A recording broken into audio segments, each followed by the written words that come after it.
ازيك؟ خليني سريعا افكر نفسي انك لو بتمنج على الادوبي بريمير وعندك مشهد عايز تعمل له روتيشن زي ده بس شويه بيبوظ منك، تعال اقول لك تظبطه ازاي. هبدأ أروح أعمل للروتيشن 180 درجة، هقلب الكليب لفوق.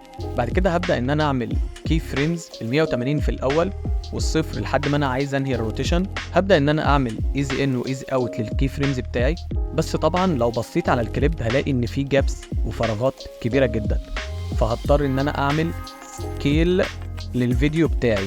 وطبعا لو انا عايز اظبط اي بوزيشن تاني هقدر ان انا اظبطه. هقدر بعد كده ان انا اروح برضو اعمل ايزي ان وايزي اوت للكي فريمز بتاعي، واقدر ان انا اعمل سكيل اوت مكان ما هخلص الفيديو. هلاقي ان النتيجة بالشكل ده.